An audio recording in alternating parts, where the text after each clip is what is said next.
कासा धन दा यानी कासा और दा से मिलकर, कासा यानी मिट्टी और दा यानी पानी, ये दो से मिलकर जो बनता है गारा उसको हम कासा दा बोलते हैं। तो ये एक हमारा ये सरनेम है जो प्रकृति से जुड़ा है। दूसरा ये हमारा फेंड्रा का पेड़, ये भी हमारा सरनेम है। तो ये भाई फेंड्रा व्यक्ति ने वो फल या पौधा का जो भी निशान लाया तो उसके कारण उसका सरनेम फेंड्रा हुआ। सीलू दादा है हमारे, सीलू दादा हरेलाल सीलू दादा जांगड़ा के निवासी है, तो इनका सरनेम सीलू है। तो हम वो जो गोधना बोलते हैं या सीलू बोलते हैं, हमारे कोरकू में सीलू ही बोलते हैं, हम दूसरी भाषा के शब्द नहीं लेंगे। तो वो सीलू के कारण इनका गोत्र सीलू हुआ। तो ओरिजिनल सीलू है, न कि सीलू कर है। अच्छा। ये कर जो लगा है हमने जबरन सुधार के चक्कर में या बिगाड़ के चक्कर में लगाया। अभी हमारे आदरणीय लालू दरसिम्हा जी है, तो ये वास्तविक इनका सरनेम दर्दी इली होना चाहिए। अच्छा। है ना।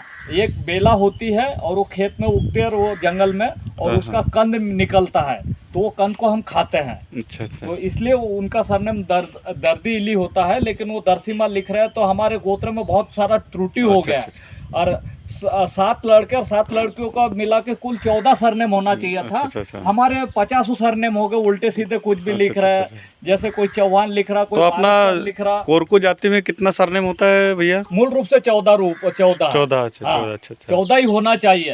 अब हम कोई भी अपना मन मर्जी से उठा के कोई चोंड लिख रहा, कोई चौहान लिख रहा, कोई बारसकर लिख रहा, कोई धाड़ से लिख रहा, कोई धोटे लिख रहा, कोई लोखंडे लिख रहा, ये सब त्रुटिपूर्ण यानी सरनेम है।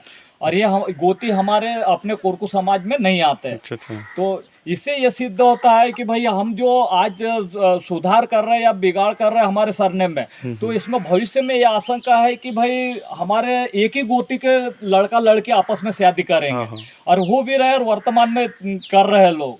तो ये हमारे जो गुण वंश या वंशानुक्रम है उसमें ये दोष पैदा कर सकते हैं। तो इसलिए हमको हमारा गोती या सरनेम या गोत्र मूल रूप से लिखना चाहिए। बैठे तो बैठे ही लिखे, बारसकर हमारे इसमें नहीं आता है ना।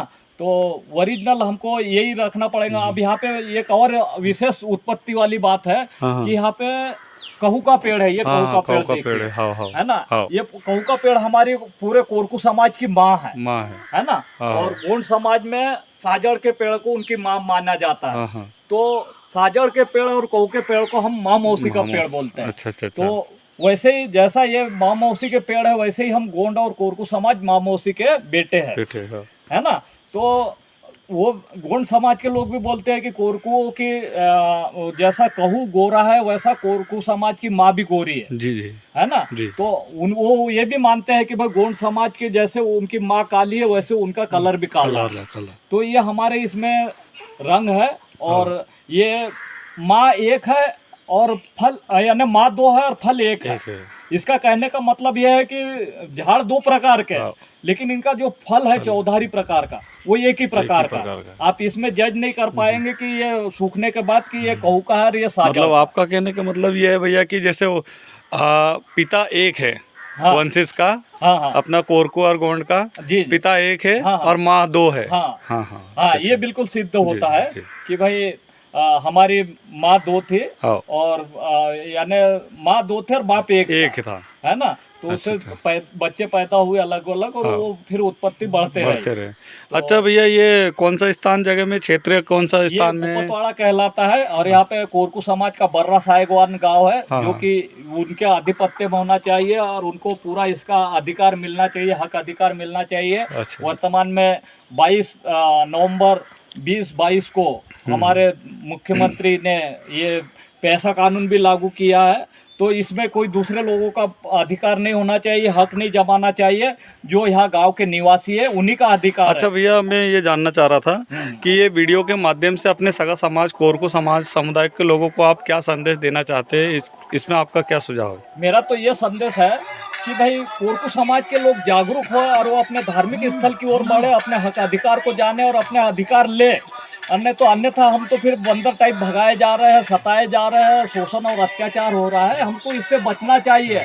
हमारे धार्मिक स्थल में संगठित होकर हमको अधिकार लेना चाहिए।